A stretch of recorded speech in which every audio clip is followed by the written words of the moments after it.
I'd like to look at Johann Sebastian Bach's Bourrée from his E minor lute suite. I've moved it to D minor, and it's a part of our Lines in D minor series, which is ongoing.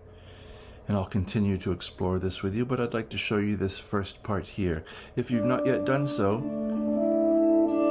I would appreciate it if you'd subscribe to the channel. Feel free to like, share, and leave a comment. If you'd care to leave me a tip, my PayPal information's there in the description below. We're going to look at the Bourrée in D minor now, inverted. So this means that the bass has become the soprano, and the soprano has become the bass. It sounds to my ears very much like a chorale melody now.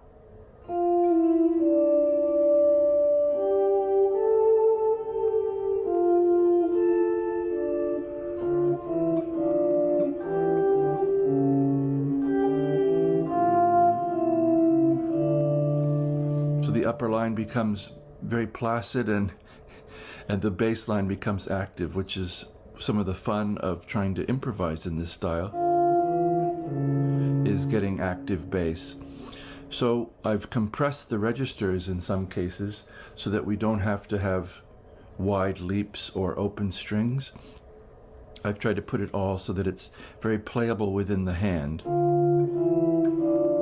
So our first move then, 10 and 10, D and F, 6th and 3rd strings at the 10th fret. And these lines are going to go in contrary motion, as they did before when they weren't inverted. D and F, E and E, F and D, 10 and 10, 7 and 9, 8 and 7. I'm using 3rd finger, little finger, 1st finger, little finger, and then 2nd and 1st finger.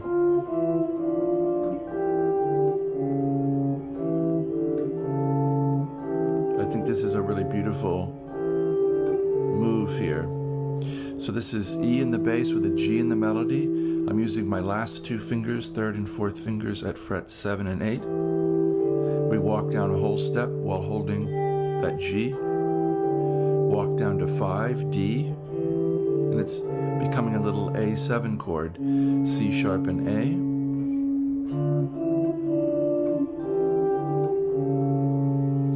So we have C sharp and A, 4th fret and 5th fret. And then we're going to go right back to where we were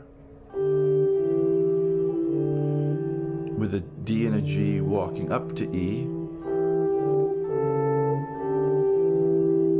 Passing. So this is 5 and 8 with 7 and 8.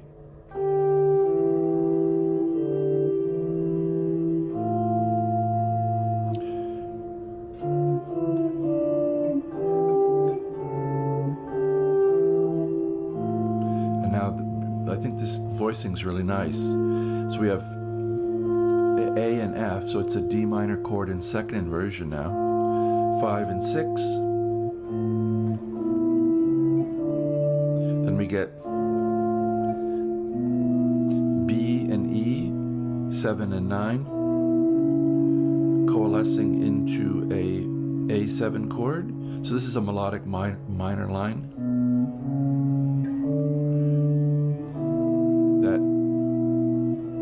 That B natural isn't usually there in the key of D minor. C sharp is part of harmonic minor, but not natural minor. So what do we have? 7 and 9, 9 and 9, 5 and 7 Ds, 5th fret, 7th fret. And I'm hoping this can lead you into improvising slowly and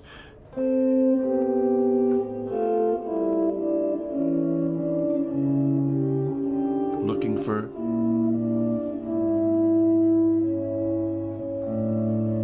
other things.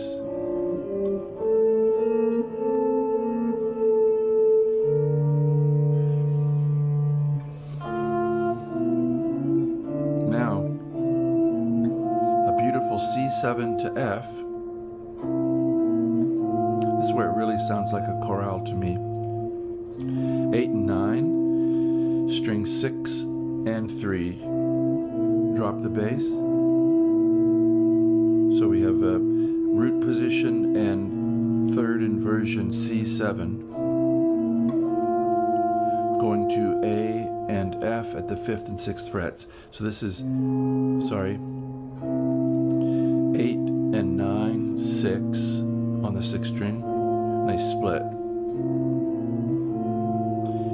A and F, 5 and 6. Now I did it instead of octave jumping, which would be going down here into the register where we don't have a low D and I don't want one.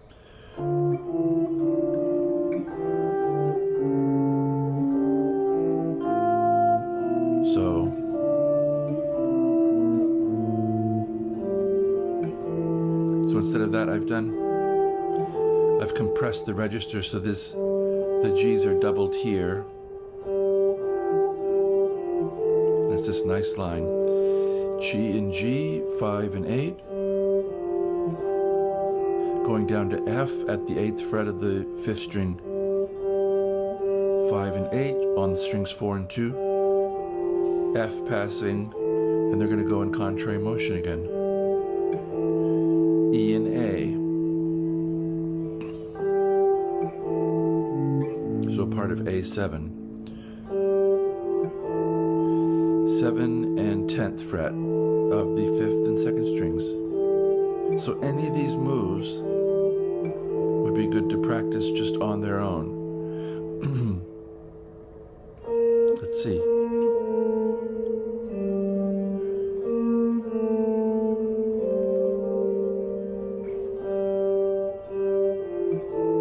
So the formula is the bass is going down 2 steps and the melody's rising a step.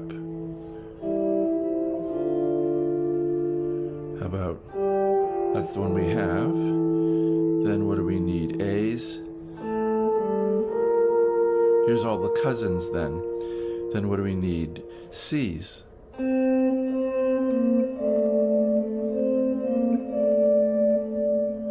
Let's see, it's E's. So this is the way to take something through the key and work out the, I think of them as the cousins and the neighbors. So we were there, and now we're going to have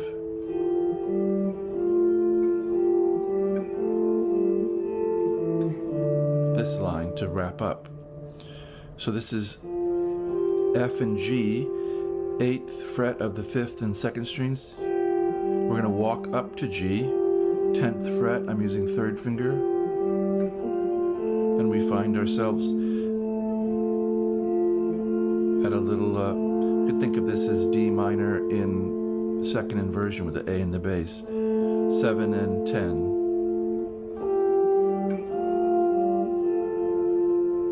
It really sounds like a chorale to me. So walking down from 7 and 10 to 10 and 10. Then we split and get F and A, 1st inversion, D minor, 8 and 10, 7, and then we coalesce into an octave.